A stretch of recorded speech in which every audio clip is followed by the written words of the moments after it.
Welcome to Hacked in the Dark, a podcast featuring Forged in the Dark games and their designers. I'm Justin. And I'm Ian. We'll be your hosts today for Crafting Characters with Erik Bernhardt, and we're going to talk about Brinkwood. Welcome, Erik. Thanks. Glad to be here. I'm really excited about Brinkwood, and if you're listening to this when this episode has come out, you might already know about the Brinkwood Kickstarter. Erik, would you like to give us a little summary of what Brinkwood is? Like, give us your pitch and tell us why people should back it. Sure. So the simplest pitch I can give is Robin Hood versus vampires. I always say to people, if that catches your interest, you should definitely check us out and see if it's something you want to look more into. The reason to back the Kickstarter, I guess, would really just come down to, if you have interest in Blades in the Dark games, if you have interest in vampires or revolutionary fiction or just new and hopefully creative ways of doing things, I would say definitely at least check us out. We have a preview up as well of the game that's pretty near complete. So I always tell people, check that out if you're not sure about any of the rules or if it's something you really want to contribute to. Because that's really the best way to know if the game is going to be for you, is to read it for yourself. And we'll be talking more about the game, and people can maybe judge for themselves if it's something they'd like to play or back. Right. But if I don't sell it, go read the text. I'm personally a fan of the game and the art. And honestly, the theme of revolution is really why I kind of wanted to have you on. Mm-hmm. I think it's a topical theme, and it's also really cool and it's something that makes Brinkwood special. Yeah, as far as Forged in the Dark games. Mm-hmm. Yeah, I'd agree. So today we're gonna, as we usually do, we're gonna kind of focus down, and we want to talk to you about Brinkwood in general, but we also want to talk more specifically about character creation today. So we know what Brinkwood is about. You gave us our pitch, but could you tell us a little bit more about what you think is special about Brinkwood?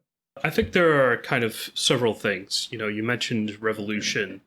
Brinkwood is really a game about this idea that you're this band of rebels in this, what we call castlepunk world, fighting against this oppressive regime of vampires that are both literally and figuratively draining the life out of your country and out of your world. And there have been other games that have kind of dealt with that revolutionary angle. You can look at stuff like Spire, or you can look at stuff... I think even Sean Nittner recently released a supplement for Blades in the Dark itself that kind of goes into maybe some of the revolutionary politics within just Blades in the Dark.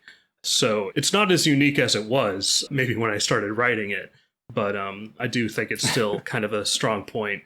And I do think the blend of that, vampires, and kind of this Castlevania aesthetic definitely sets it aside. And we do some kind of cool design things as well that we'll talk some more about, I'm sure. Erik, whenever you're designing Brinkwood, is this your first Forged in the Dark game that you've designed? It actually isn't. Ah. I started with a game called Echoes in the Dark that is kind of currently on the back burner due to me kind of going down a rabbit hole with Brinkwood that shared some of the thematic DNA. It was a much more urban fantasy story. It was set in the modern tense, and there were elements of it that I really liked, and there were things about it that I just couldn't quite nail down. So whatever I do when I hit a stopping point like that is I set it down for a while, I go away, I work on something else, and then I come back, hopefully, fresh and better able to work on things that gave me trouble beforehand. You designed some of your games with the San Gennaro co-op, right? That's right. Is this a San Gennaro joint as well? Yes. This is my first big project with San Gennaro co-op, and that's been really great. Just from this perspective of kind of the tools and expertise and backing that affords. And it's kind of important just to a lot of the politics of the game and to the way the game itself is structured, that it comes from a place, I think, of trying to make something and trying to make it in a way that doesn't kind of feed into let's just say, some of the seedier aspects of tabletop design and production. In a previous episode, we had Strash on, a Scum and Villainy, etc. And they talked about working with a design partner, their design partner, John LaBeouf Little, I believe, on their games. How much of the design process is shared in your games with people from the San Gennaro Co-op, or is it more in production? I think a lot of it is in production, but there are definitely big chunks of the game that are shared and worked on by other people. Most of the world building, getting down to like the nitty gritty of the world, is a creation of Brian Yaksha. Goatman's Goblet, I think, on Twitter, has really been responsible for kind of the creation of the world down to the cities, the towns, the places. I've also been working with another designer, Hybridity, on the monster design, because I remember I came to a point where I was like, okay, this game's going to have vampires and it's going to have monsters. And the only idea I could come up with for monsters was Scary Wolf. So I decided I needed some help with that. And Hybridity came in and he kind of looked at the world I'd built and had a very almost scientific approach to being like, okay, if this exists in the world, then therefore this must exist. And because this exists, like, how would I fight a war between vampires, And he had things like, oh, well, it's important to them that they bring their grave dirt everywhere, because, like, that's an aspect of vampire lore. Or, you have, a lot of these fae and these dryads out in the forest, and you have these vampires that are kind of consumed by exploiting and destroying nature, Part of what they would be trying to do is kind of twist nature to their own ends. And that prompted a lot of very cool kind of like organic and plant-based designs. So I think I kind of painted a very broad picture when I was first designing Brinkwood. And then a lot of people came in and helped me get down into the details and come up with a lot of cool ideas and a lot of better approaches than I could ever do. That's something I've been hearing about quite a bit, as far as like the importance of community in collaboratively refining a design and what have you. And I've been interested to hear that from several of our guests about how important that is. Yeah, definitely. Ian, I know you were less familiar with Brinkwood when I pitched the idea of interviewing Erik. What jumped out at you immediately about Brinkwood when you reviewed the materials? Well, the big thing that caught my attention when reading through was the masks, and I know we're going to go into those later, but I just thought that was a really cool concept. And then the other thing that was really catching my attention was all the stuff about running the war. It was almost like a Band of Blades was what came to mind, this idea of really getting into the tactical and strategic elements of the war. And all the different enemy types, the courtiers and the enforcers, and all these rules for making specific enemies strong at one type of conflict but weak at other types, I thought was really interesting. Yeah, definitely. We'll talk more about the masks, but it's interesting you bring up Band of Blades, because that was definitely a major inspiration for me working on this. It really caught my attention to see a game that kind of laid out its monsters and its enemies and kind of its whole approach to how the game would actually be structured in this very organized way that was very easy to understand and very usable as a GM or as a player. And that's something I've always strived to do, is build a game that is both complex in the detail, but also easy to kind of grok and understand. It's kind of been a bit of a journey, because I originally envisioned Brinkwood very much as a game that hewed more closely to kind of like the military fiction aesthetic of Band of Blades. But through playtesting, I've kind of discovered that while those elements are good and they form a good foundation, you can always go back to, okay, let's plan a raid, or, who do we need to take on next, and kind of the more meta-narrative elements, almost board game-like. There's a lot of narrative focus in the game as well, about telling specific stories about characters, about people, about the way, this war, this rebellion you're raging affects people on a personal level that I originally didn't quite anticipate. So that was really cool to see kind of an element of the game I hadn't originally considered come to life as well. I'm currently playing in Band of Blades campaign, and something I really appreciate about it, it is a military game, and many aspects of it can feel they're more zoomed out than Blades in the Dark per se, and sometimes it can be less personal, but other times the story can feel quite personal because of the fact that you're on a track and there is this very strong narrative through line. Band of Blades is less of an open world game than Blades in the Dark, perhaps, in some ways, but there's still a lot of room for fiction, and that through line of, we're on a military campaign and we're going to a particular place can give you some really strong grist and material for building emotional stories. I wonder if Brinkwood might have the same, you might have had the same ideas in mind for Brinkwood. Yeah. I think it kind of grew out more organically than out of any particular intentionality. Just that recognition that stories kind of grow out of, the more straightforward grist, and that because there is kind of a strong thorough line of, everyone knows what the objective is, everyone's kind of starting in a similar place emotionally as their characters, that it does kind of like pull the characters all in one direction, which I think allows a lot of interesting storytelling just in the different ways that is expressed, because it's kind of an interesting balance in Brinkwood where, certain things will happen that kind of pull the characters apart and kind of show the differences in the perspectives of, someone's thinks it's more important to focus on like supplies and logistics, and someone else thinks it's more important kind of to focus on, actually taking combat to the enemy. So there's these kind of points of conflict that spring up even between characters. But in the end, they all come together because they all share the same goals and want to work together to accomplish them.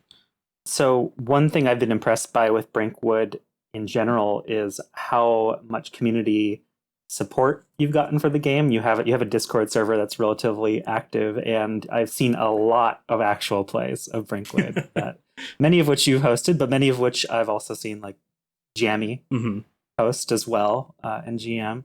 How do you muster up that kind of support for your hack, your Forge in the Dark games, or your game in general? I know by the time people are listening to this, Ian will have finished their actual play with our podcast of his game. Maybe Ian could talk about that as well, but I'm curious to hear from you, Erik. There's a strong element of luck to it and just kind of hitting at the right time for what people are interested in. But I did have like a level of intentionality when I was designing my Discord, and I won't say like designing my community, but like bringing people into the community, where I kind of started by inviting people who I thought would be really interested in the experience, and kind of doing like a soft launch and kind of slowly bringing people in to build momentum, and before actually going public and kind of throwing open the doors and saying, anyone who wants to can come in and play. I think it's really important to stay active, but to stay active in a way that's very intentional and very specific. I feel like I'm speaking in a lot of generalities. And the luck part, though, is like you'll find, if you're lucky, certain people that are kind of like evangelists for your game or for your hack. I was really lucky. I went to Big Bad Con, and I met a woman named Veronica who was kind of local to me, who had a lot of fun playing the game and told all her friends about it, and all her friends wanted to play, so they all joined the server. Jammy has been a big evangelist, especially in the Gauntlet community. If there's any popularity, it's mostly due to just people that really grokked and clicked with the idea and kind of decided on their own to go out and get other people interested in it, which was really cool and really rewarding. And I saw my role as just kind of like supporting them in those efforts, and making it as easy as possible for them to have a positive experience, and for the people who they brought in to have a positive experience. And, I can talk about how important like community management is. That's almost its own separate topic, Yeah, and I was just gonna say on the topic of momentum that I think it's also not just like the viral marketing element of them telling their friends and so on, but also just building a community helps really sort of build out the concept of your game as you've got lots of people who have played it and who really get it. That makes it that much easier for the next person to then step in and find out what the game is really about, more so than you can maybe even convey in the rules. Exactly. Yeah. I think a big part of it, when I started out, people would ask me questions about like the world and things that I was building, and my answer would be, I don't know, what do you think? And there's almost this fan canon that developed around the Brinkwood actual play on our Discord, some of which, has, with permission, gotten tied into the actual game. So yeah, I definitely think having that community is both a blessing from a marketing perspective, but maybe even more so a blessing for kind of finding the spirit of your game and finding different ways in which people will interact with it and have fun with it that a lot of the times you aren't even really expecting. Yeah. Thank you for talking about that a little bit. I'm sure that's something that the listeners of our show will be particularly interested in hearing. I wonder if we might transition to our topic a little bit and talk about character creation, because I really want to talk about masks. But first, let's introduce the topic. So, character creation in Blades in the Dark, if people aren't familiar, it's pretty quick. It's similar to a lot of Powered by the Apocalypse games, if you're familiar, in that you're making a number of pretty discrete decisions.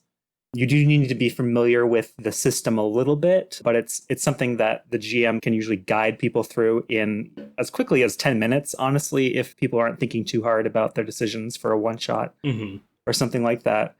And in Blades, the biggest decision, of course, is what playbook you're going to be playing. Are you going to be playing a sneaky lurk? Are you going to be playing a wild leech? That is pretty true for a lot of hacks as well. I notice a lot of people keeping the playbook format.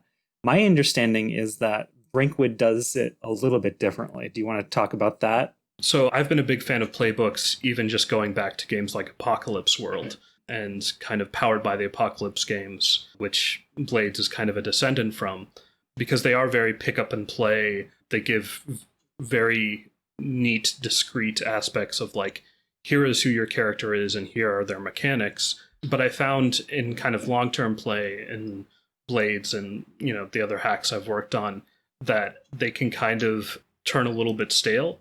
Like, there is definitely a sense of development and progression, but a lot of the times when I would run a campaign, at about like the halfway mark narratively, someone would come to me and say, yeah, I think my character should die, and I'd really want to play this other playbook, like I think their story's pretty much run, and, I'm not really having fun with them as much. So yeah, we should just kill them off and I'll come back as someone new.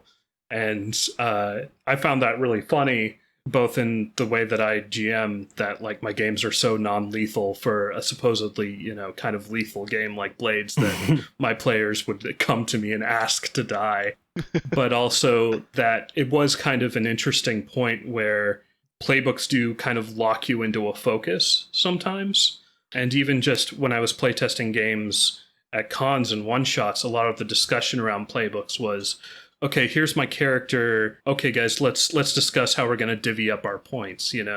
Does someone have skirmish covered? Does someone have survey covered? Does someone have attune covered?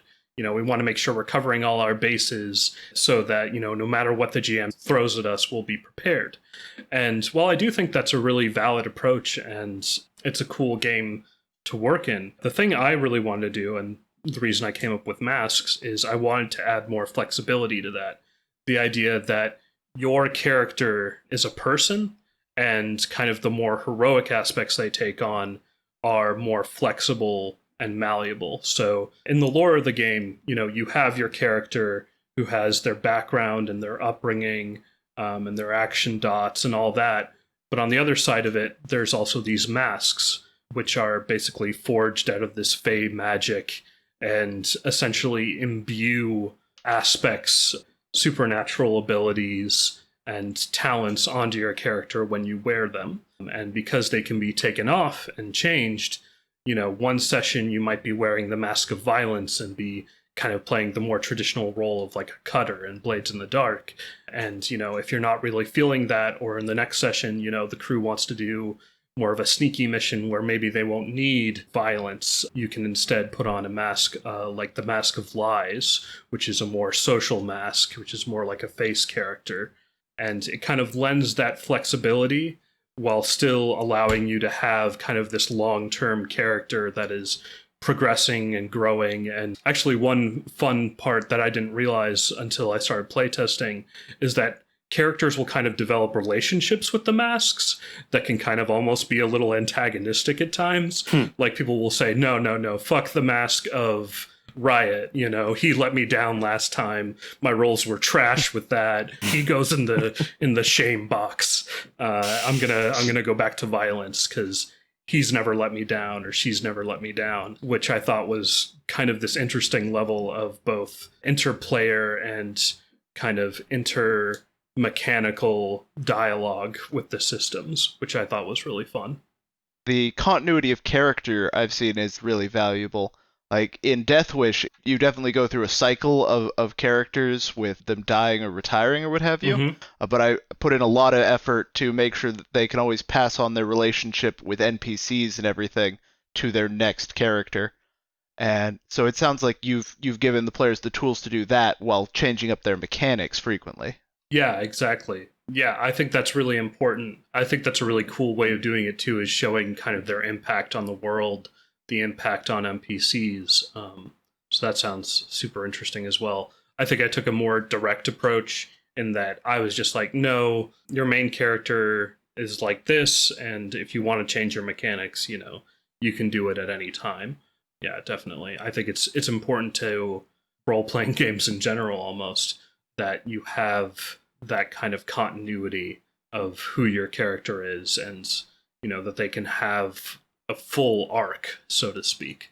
Have you ever seen a character develop like an antagonistic relationship with masks or even like break a mask or do something wild like that in the fiction? Yeah, it's pretty fun. Jamie is kind of the queen of running games where like the masks piss people off or the masks kind of get people into trouble. So yeah, we've had people take what I call mask bargains that end with them literally breaking the mask in half and, having to do long-term projects to maybe try and stitch it back together, or people, swearing off masks for the rest of their career because of, incidents and trouble that they've gotten into. Yeah, and to remind people, this is almost like a playbook. So yeah. you're removing that from the game when you do this in the fiction. Right? Mm-hmm.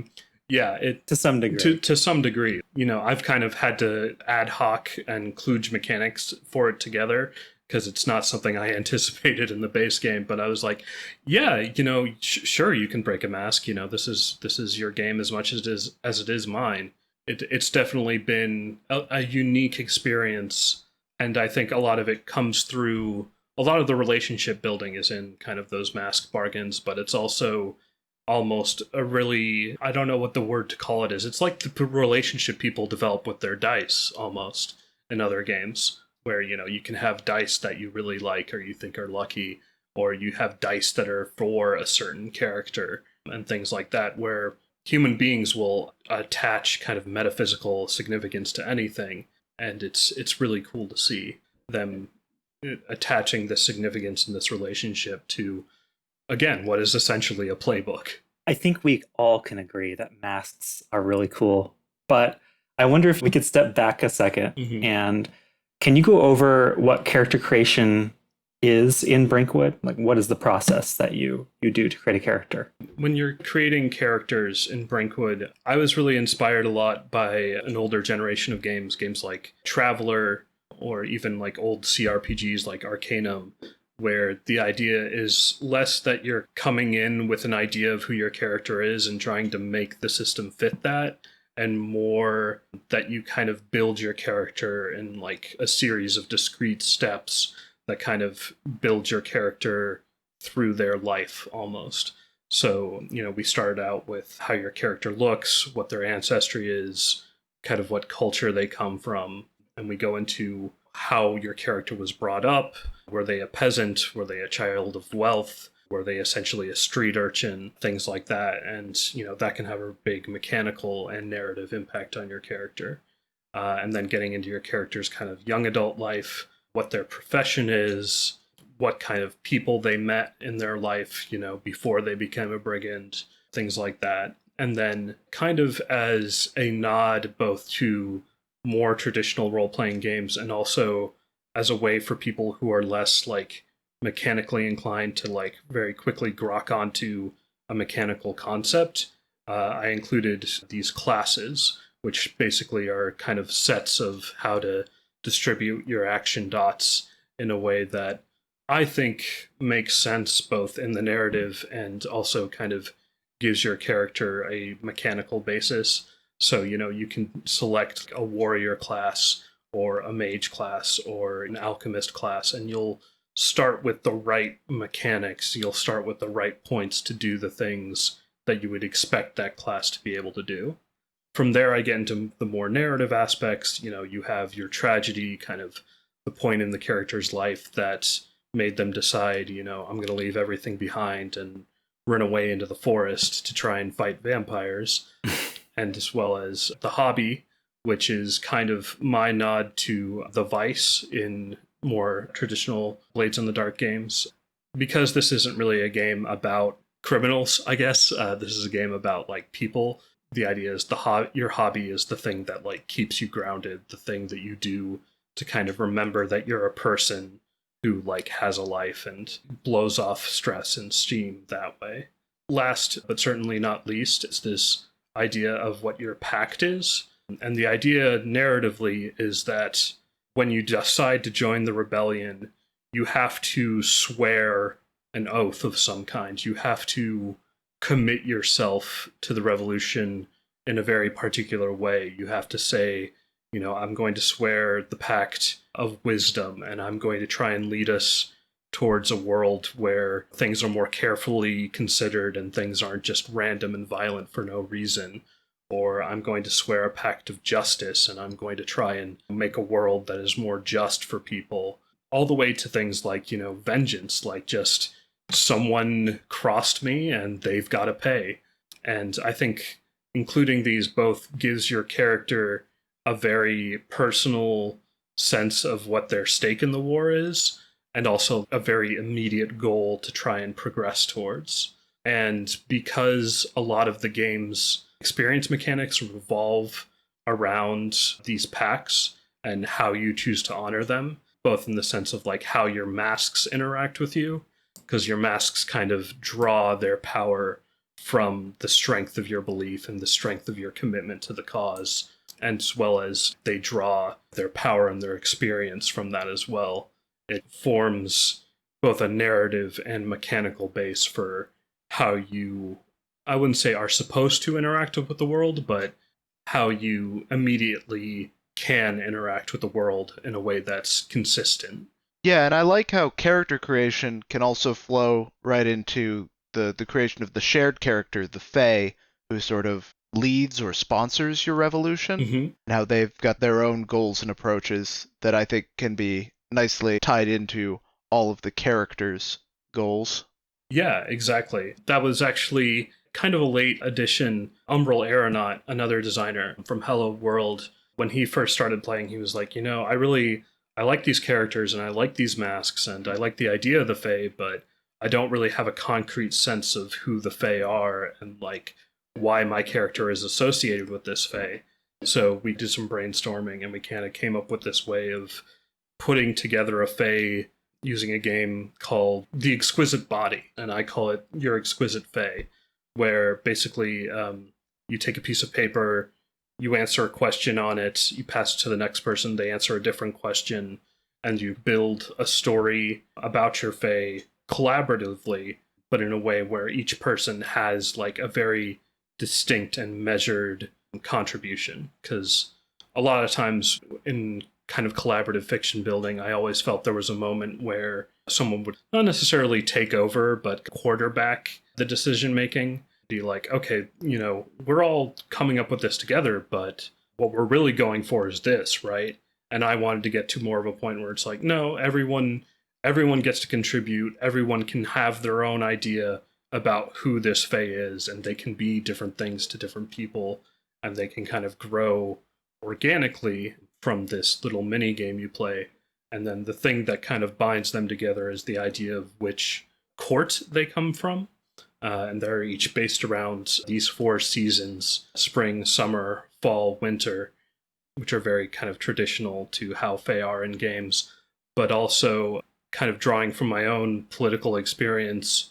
Each court has a very distinct idea about how revolutions should be fought and how rebellions should be won, and like what kind of strategies and tactics are appropriate.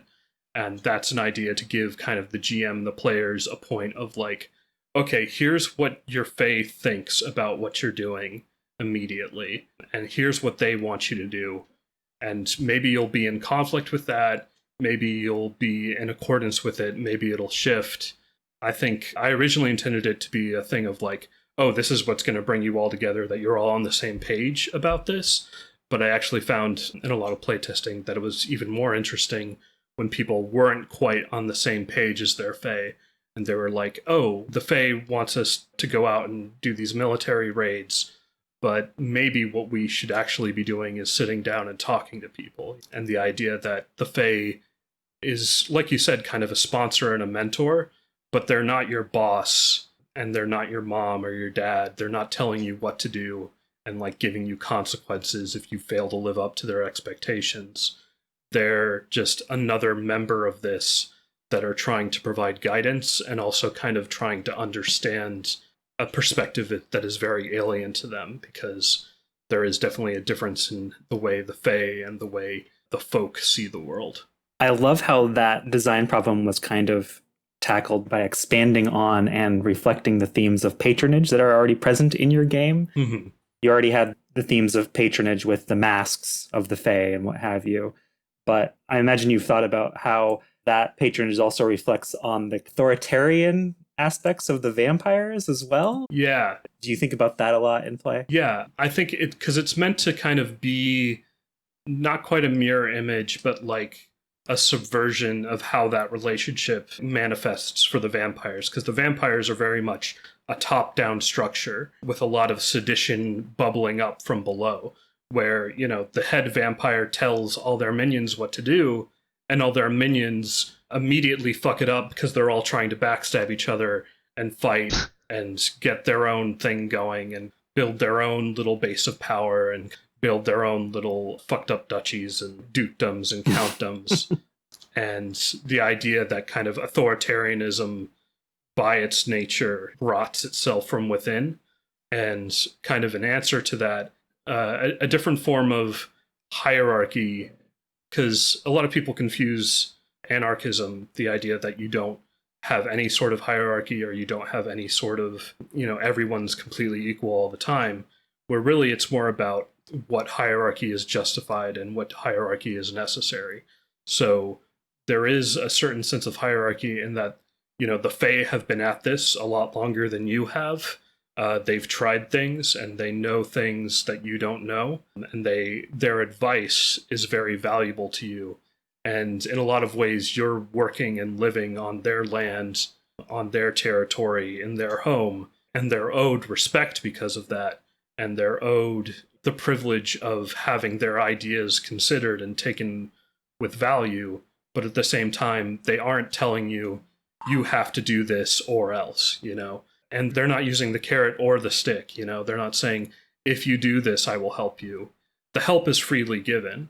They will always be there to help you and try to help you make the best decisions, but they will also speak their mind, and they will also voice their opinion and tell you what, to your face, what they think you should be doing. Just because I always felt in role-playing, it's a lot more impactful to have a character that cares about you and knows you and wants you to succeed tell you when they think they've messed up, that you've messed up, than it is for like a boss or a patron or the greedy, seedy crime lord come down on you hard because you did something that they didn't agree with, you know? You want to kill Bazo Baz. You're not supposed to want to kill your Fae. Yeah, their authority is earned and considered, even if you don't always feel the same way they do, as opposed to the vampires who are just killers. Right. Yeah, their power is drawn purely from this exploitation and this building up of power and domination. Whereas the Fae, their power comes from experience and the help they can provide. I wonder, asking a question more generally to you as well, Ian, what aspects in games, in PBTA games and in Forge in the Dark games, what aspects of character creation do you really enjoy the most personally, whatever it is you're playing? I think for me, a lot of it is exploring the mechanical permission that's offered, the ways that the game encourages you to act and how you can sort of focus in on that. Like, I really like reading through all the special ability options that give you new permissions in like a Forged in the Dark game. If I can combine this ability and suddenly my character can do all these cool things that fit the themes of the game, that's really exciting to me. You like combos? Oh yeah. I love combos. I'm with you there, honestly. Yeah, combos are definitely great. Yeah, I really like it when games where the fictional permission they give you is something you wouldn't necessarily have considered your character to be like good at or like know about or like be able to do. Because I find a lot of the times those abilities are the ones that kind of push you to consider your character in a different way than you usually would. I too like thinking about these things and kind of subverting them a little bit, or like trying to place my own pen down on the character sheet by twisting the things I'm provided. I really love in Blades the list of friends and rivals for that reason, because even if it tells you what they do, they could be anyone. And I love finding clever ways to imagine those characters that maybe I feel like John didn't think of, or what have you.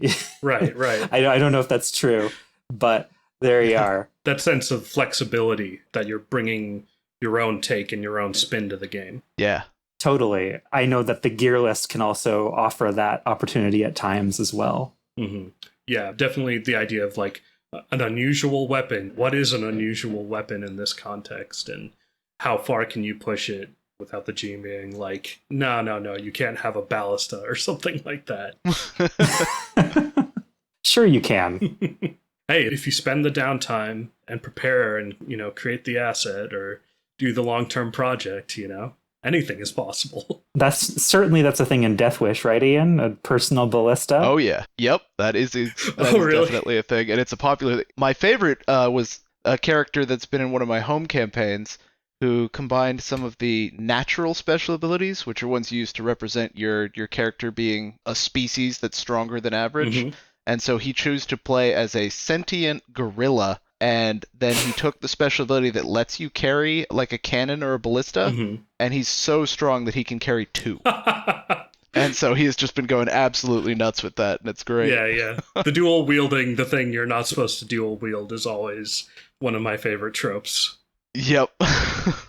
That is pretty beautiful. I know one interesting thing I've noticed with character creation is I've tried to notice what people latch on to. Mm-hmm. And I know in Scum and Villainy in particular, so many of the people I know who have played that have wound up with all alien crews, even though that's supposed to be a rare option.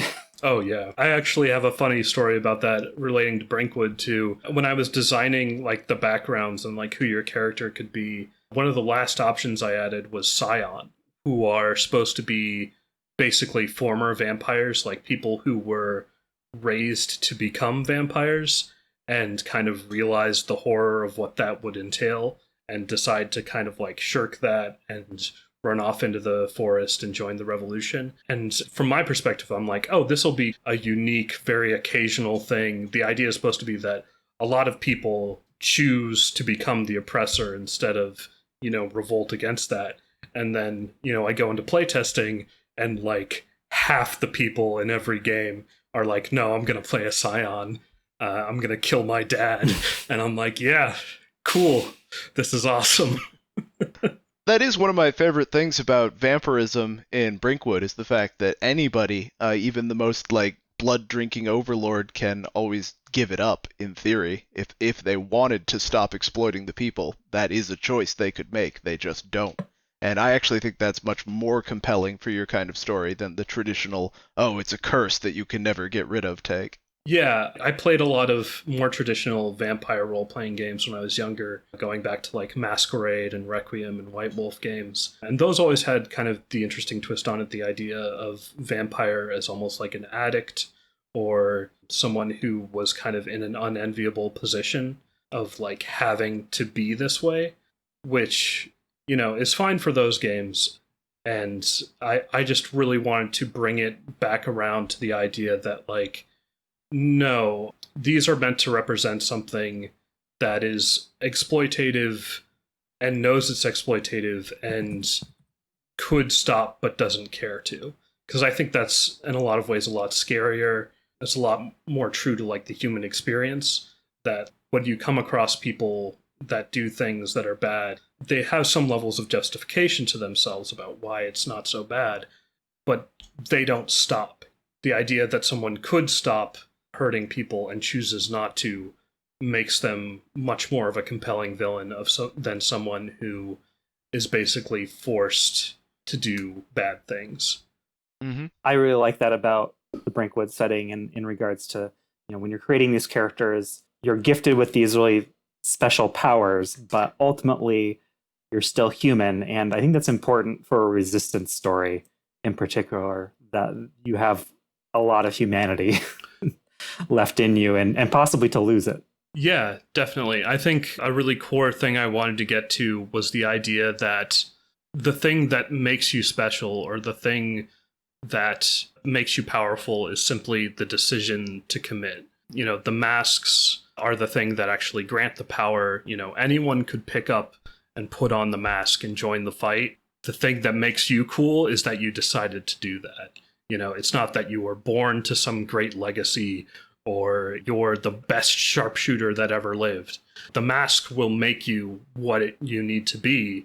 You can literally be the simplest peasant from the humblest origins who just had a really bad week and got really fed up with the state of his world and decided to commit themselves wholly to making the world a better place. Thank you, Erik. I think we're going to wind down the show now, but I want to give you one last opportunity to sell people on Brinkwood and to pitch any other plugs that you might have to give to our listeners today. Is there anything you want to say before we go? Yeah, just please check out the Kickstarter. Go to www.brinkwood.net, especially if this sounded interesting to you. And the thing I always like to say when I do these interviews is, even if this doesn't sound super interesting to you, even if this might not be your cup of tea, because I understand it isn't everyone's, please help us spread the word. Post about it on Twitter, let other people know, because chances are you have a friend or someone, or there's a friend of a friend who this 100% will be their bag. And if this does sound really cool to you and you do get really invested in it, please tell other people why you're invested in it, why you think it's so cool. That's part of the reason I really love doing these sorts of interviews, is I get to hear what you thought was really cool, whether it be the masks or the way the vampires work or, the revolution building. So whatever it is about this that sounds cool to you, please let me know or let your friends know, because I really enjoy that and I really appreciate that. But yeah, just once again, check out brinkwood.net. And thank you guys so much for having me. Of course. I look forward to backing the game, and I do hope, that our listeners, regardless of their ability to participate in the Kickstarter, retweet Erik's tweets and tell people about the game. Someone is going to find it cool. Mm-hmm. The same goes for this show, too, Hacked in the Dark. We're a pretty new show, and we're trying to get the word out there. Please give us a retweet, give us a rating on Apple Podcasts or whatever your podcatcher of choice is. We really appreciate it. Just to add a little bit to that, I would say one of the beautiful things about the Blades in the Dark community I found is you never know what kind of cool people you're going to meet or what connections you'll be able to make. So definitely share this cast, and you're going to find a whole community of artists, designers, people who are really passionate about this work and really passionate about these games and these hacks, and are really willing and able to help you and other people out. So it's a really great community to be part of. And if you're listening to this and want to be part of that community even more, I would definitely encourage you to do so. Yes, please join us on the Discord channel, be it Brinkwood's or the official Blades Discord. Well, this has been a great episode of Hacked in the Dark, a podcast featuring Forged in the Dark games and their designers. Once again, I'm Justin. And I'm Ian. Ian, before we go, is there anything you'd like to plug? No, I don't think so. Yeah, your game is done. You're done with this show. Yeah, the show's over. I'm out of here. I mean, it sounded really cool to me. Will you at least tell me where to find it? Oh, for sure. Yeah, I've got it shared on my Twitter. It's just at Antifinity, ANTIFINITY. And it's my pinned tweet. It's totally free for anybody to check out right now because it's in beta. And I'm just hoping to get as much feedback on how people are running it right now. You can also listen to episode 2 of our podcast to learn a little bit more about Death Wish, if you like. Awesome. And position and effect. and position and effect. Good. That's important. I need help with that, so I'll check that out. As for myself, as usual, you can find me at Mothlands on Twitter, and you can find my storefront at moth-lands.itch.io, where I'm working on Mothlight. By the time you hear this, there will have just been a big update, I believe, and I'm really excited about it. So check it out, please. Cool. Thank you, everyone. And remember, when it comes to design, we all begin our journey as hacks in the dark.